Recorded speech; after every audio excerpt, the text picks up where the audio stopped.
Сәлем достар, сіздермен бірге Нұрсұлу каналы. Біз бүгін сіздермен бірге өте дәмді пицца дайындайтын боламыз. Ол үшін біз ең алдымен суымызды құйып аламыз. Бізде су міндетті түрде жылы болуы керек. Және де оған бір қасық осындай ашытқы саламыз. Бір ас қасық қант саламыз. Бір шай қасық тұз саламыз. Жақсылап араластырып, венчикпен немесе қасықпен жақсылап араластырамыз да бетін тарелкамен не болмаса салафанмен осылай жауып қоямыз. Бастысы біздің содамызда реакция жүру керек. Яғни бұл кем дегенде 10 минут алады. 10 минут қосылай бетін жауып қойып қоямыз. Бізде осылай көпіршіктеніп, сода осы біздің дрожжымыздың реакциясы жүру керек.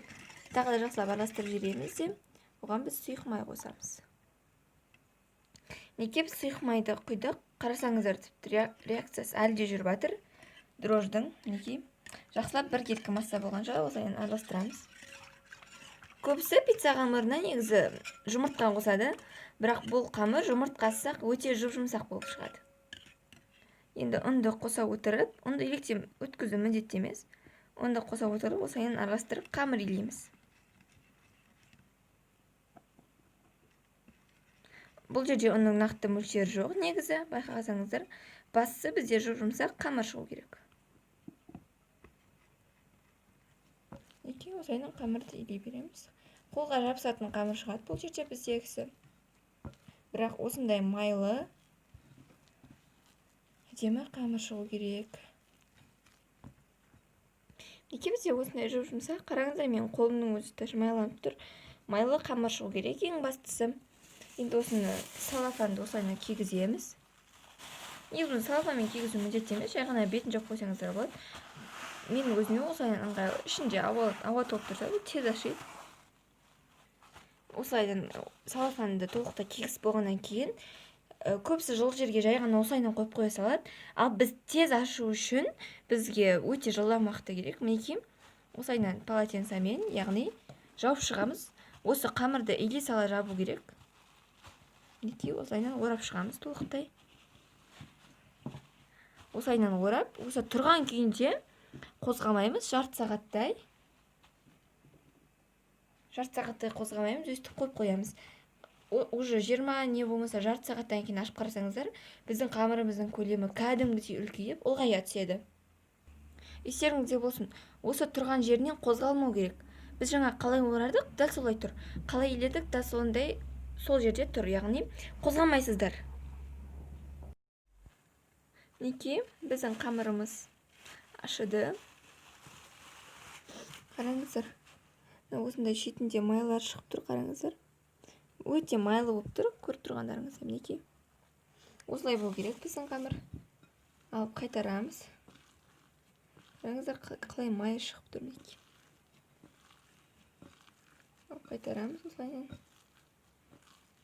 Және де осылай дөңгелектеп, осылай ұн арқылы үстеп шығамыз. Егер бұлай қаламасаңыздар, жай ғана сол бағанағы майлы күйінде бірінші қолмен шығамыз. Майлы күйінде қолыңыздарыңызды майлап, противенге жай берулеріңізге болады, яғни қолмен. Кому как ыңғайлы, маған осылай ыңғайлы ұн арқылы істеген. Оқтаймен жайған. Дөптің керек жұп-жұқа қып жайып шығамыз. Неке, біз осылай тапамызға жайып алдық, тептегі жұп-жұқа қып, шетін осылай қалдырдым. Қалдырмасаңыздар да болады, бұл өздеріңіздің қалауларыңызша. Негізі салмасы да өздеріңіздің қалауларыңызша. Мен осындай кетчуп, астына кетчуп жағамыз. Және де майонез. Осылай жағып шығамыз.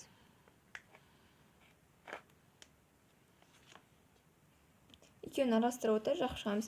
Кетчупты біз томат пастасымен алмастырсақ та болады. Барлық жерін шетіндей қылып жағып шығамыз. Шеттеріне де осы қалған қамырды. Сонда қамырымыз жақсы болып піседі. Неге бір кеткі қылып өстіп жайып шығамыз. Жаңа айтып өткендей, салмасы өз қалауларыңызша. Мен осындай колбаса себем, енді помидор қолданатын болам, огурцымен. Негізі бұған салмасын өз қалауларыңызша қоссаңыздар болады. Салмасы әркімнің өз қалауынша, мысалы фаршты қуырып салсаңыздар болады, капуста қуырып салсаңыздар, не болмаса картопты асып салсаңыздар болады. Осылайынан әп-әдемі қылып орналастырып шығамыз. Қалауларыңызша тәтті бұрыш салсаңыздар болады. Фарш, жаңа айтып өткенде капуста, картопты қайнатып салсаңыздар болады. Бұл жердегі басты нәрсе қамыры өте жұмсақ болып шығады. Егер бұлардың ешқайсысы болмаса, жай ғана помидор мен сырдан істесеңіз де болады. Ол өте дәмді пицца болып шығады. Мінекей барлығын мен орналастырып алдым. Енді осылайынан тағы да дөңгелек қылып сүйіп шығамыз.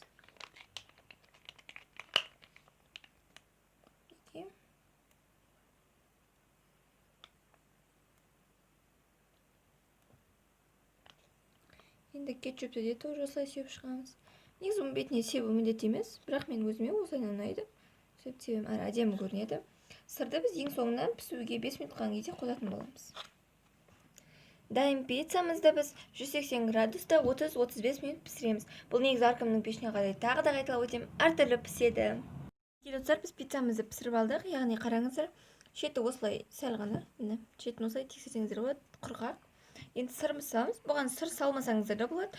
Бұл сырсыз-ақ өте дәмді пицца болды. Олайдан сырымызды сүйіп шығамыз. Сырдың сапалығы маңызды емес. Батса сіздер сырный продукт дегенді амаңыздар. Себебі сырный продукт деген ол зиян. Сыр деген кәдімгідей сыртында жазылып тұрады. Соны алсаңыздар болады. Неге осылайдан бәріне сүйіп шығамыз.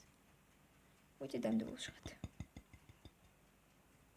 Енді қазір сыр еріп кетті. Сол себепті әдемілігі үшін мен тағы да еще кетчуп себеп. Бірақ кетчупты көп сеппеңіздер, өйткені біздің астында да кетчуп бар. Ғана бұл әдемілік сән үшін. Яғни пиццамыздың беті одан әрі кіру үшін осылайынан істеп жатыр.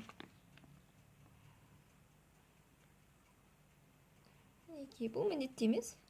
Сыр сепкеннен кейін де істей берсеңіздер болады.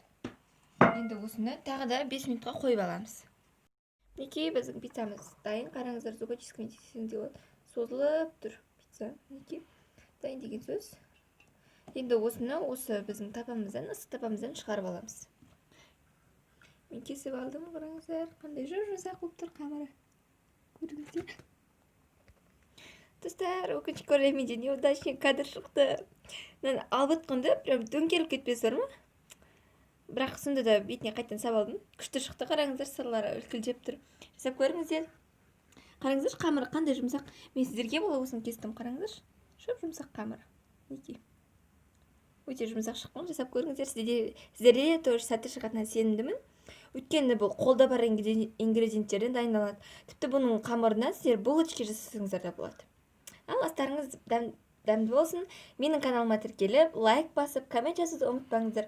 Өздеріңіз менің каналымнан көргілеріңіз келген тағам түрін комментарийға қалдырыңыздар. Біз міндетті түрде жасап істейтін боламыз.